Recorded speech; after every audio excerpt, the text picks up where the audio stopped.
दोस्तों, welcome to learn and grow with Shweta. मैं श्वेता सिंह अपने चैनल के माध्यम से आप सभी का बहुत बहुत स्वागत करती हूँ। आशा करती हूँ आप सभी स्वस्थ होंगे, मस्त होंगे, एग्ज़ाम्स की तैयारी में लगे हुए होंगे। दोस्तों, बीपीएससी टीआरई 3.0 इसके री एग्ज़ाम की आपकी जो डेट अभी हमारे सामने है वो 19 से 22 जुलाई है।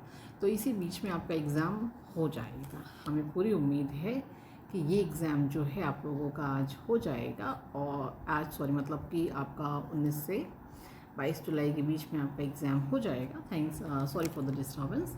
एंड जो इम्पॉर्टेंट चीज़ें हैं वो आपने लगभग पढ़ ली हैं, बस अब रिविज़न टाइम चल रहा है।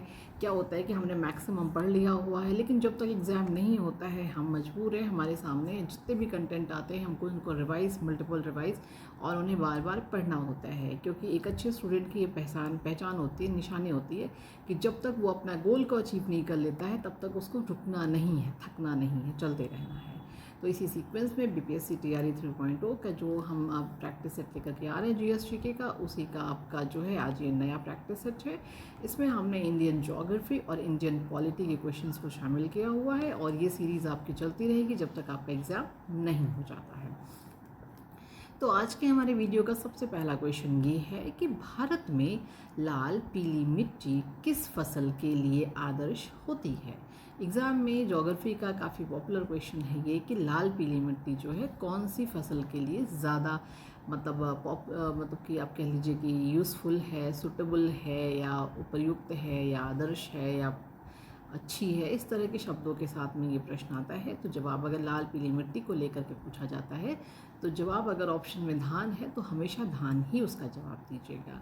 नेक्स्ट क्वेश्चन है कि कैनियन का निर्माण होता है। हमने ऑप्शन में ब्रैकेट में लिख दिया है कि दर्रा, लेकिन अगर जैसे कैनियन दर्रा किसी को पता है तब तो ठीक है। अगर कई बार ऐसा होता है सिर्फ कैनियन शब्द लिख करके आ जाता है कैनियन, अब उसके बाद होता है कि का निर्माण होता है। अब कैसे पता कैनियन क्या है, क्या मालूम ही नहीं क्या चीज़ है कैनियन, तो कैसे बताएंगे कि कैसे नदी से। ना तो आपको पता है कि कैनियन दर्रा है तो आप दिमाग लगा के कह सकते हो कि कैनियन दर्रा का निर्माण नदी द्वारा होता है। तो यहाँ पर ये शब्द इसीलिए लिखा है और ब्रैकेट में भी दर्रा अलग से लिख दिया है कि कैनियन दर्रा का निर्माण होता है नदी द्वारा। नेक्स्ट क्वेश्चन है कि सिंधु नदी का उद्गम स्थल क्या है। तो सिंधु नदी का उद्गम स्थल है मानसरोवर झील, यानी कि सिंधु नदी उद्गम हुई है मानसरोवर झील से। अगला क्वेश्चन है कि ये जवाहर बांध यानी कि इसको जवाहर सागर बांध भी कहा जाता है, ये कहाँ पर स्थित है। तो ये बांध आपका स्थित है चंबल नदी पर। नेक्स्ट क्वेश्चन है कि नासिक में किस नदी के किनारे कुंभ का मेला लगता है। आपको पता है कि कुंभ का मेला लगता है और ये आपका चार आपकी मुख्य ऐसी जगह हैं, मतलब नदियां हैं, चार आपके मुख्य ऐसे स्थल हैं जहाँ पर कुंभ का मेला लगता है। एक आपके ऑप्शन में सामने है, तीन आप मुझे ज़रूर बताइएगा। और क्योंकि मैंने अपने अपने मतलब कि शामिल किया हुआ है पुराने जितने भी प्रैक्टिस सेट दिए हुए हैं, इसीलिए मैं ये क्वेश्चन आप लोगों के लिए छोड़ती हूँ। तो यहाँ पर जो प्रश्न है कि नासिक में कुंभ का मेला लगता है गोदावरी नदी के किनारे। अगला प्रश्न है कि भारत की सबसे बड़ी लंबी तटरेखा वाला राज्य कौन सा है। मतलब भारत में जो सबसे लंबी तटरेखा वाला राज्य है वो है गुजरात, सबसे लंबी तटरेखा है गुजरात की। नेक्स्ट क्वेश्चन है कि किस राज्य में प्रत्याशी मानसून का अधिक प्रभाव होता है, प्रत्यावर्ती मानसून का, सॉरी यहाँ पर ये है कि ऐसा कौन सा राज्य है जहाँ पर प्रत्यावर्ती मानसून, जब आप मानसून को डिटेल में पढ़ेंगे तो वहाँ पे आप जानेंगे कि प्रत्यावर्ती मानसून क्या का मतलब क्या मतलब होता है। यहाँ पे बस इतना जानिए कि प्रत्यावर्ती मानसून का सबसे अधिक प्रभाव तमिलनाडु में पड़ता है। सीक्वेंस में हमारा अगला क्वेश्चन है कि पालघाट गलियारा किन दो राज्यों को जोड़ता है। आपने सुना होगा पालघाट, भोरघाट, इस तरह से क्वेश्चन आते हैं, ये इस तरह के नाम मतलब कि ऐसे क्वेश्चन करके देते हैं। तो पालघाट जो गलियारा है वो केरल और तमिलनाडु को जोड़ता है। समझिएगा ध्यान से, केरल और तमिलनाडु को जोड़ता है पालघाट। ये हमेशा याद रखिएगा, ये काफ़ी इंपॉर्टेंट प्रश्न है। नेक्स्ट है कि जब कावेरी नदी तमिलनाडु में प्रवेश करती है तो वह कौन सा जलप्रपात बनाती है। तो ऑप्शन है कि जब कावेरी नदी तमिलनाडु में प्रवेश करती है तो वो बनाती है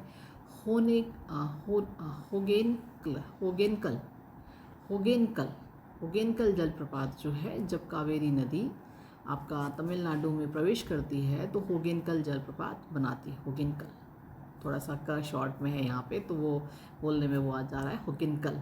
हाँ, नेक्स्ट क्वेश्चन है कि तमिलनाडु एक निम्न पठार है जो बना हुआ है। यहाँ पर तमिलनाडु के बारे में, तमिलनाडु से देखिए बहुत बार आता है प्रश्न, ग्रेनाइट के लिए बहुत ज़्यादा फेमस है जो है।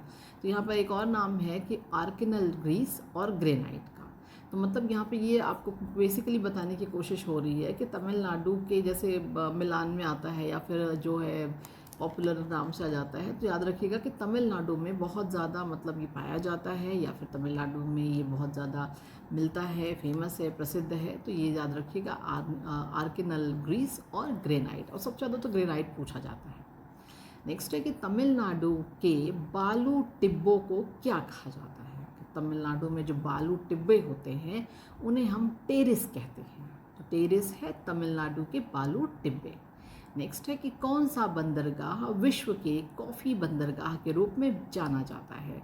तो विश्व के कॉफ़ी बंदरगाह के रूप में जाना जाता है सेंटोस बंदरगाह। इसको हम विश्व के कॉफ़ी बंदरगाह के रूप में जानते हैं।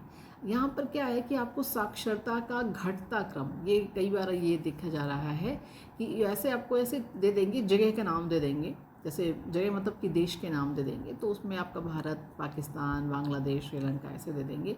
तो यहाँ पर ये जो क्रम लगाया गया है कि साक्षरता का घटता क्रम, मतलब कम में है, मतलब श्रीलंका में ज़्यादा है, मतलब ये सी पीछे से आपका जा रहा है, ठीक है। बांग्लादेश, पाकिस्तान, भारत और श्रीलंका, मतलब जैसे जिसकी तरफ एरो है मतलब ये ज़्यादा है, मतलब श्रीलंका ज़्यादा है भारत से, भारत ज़्यादा है पाकिस्तान से, पाकिस्तान ज़्यादा है बांग्लादेश से।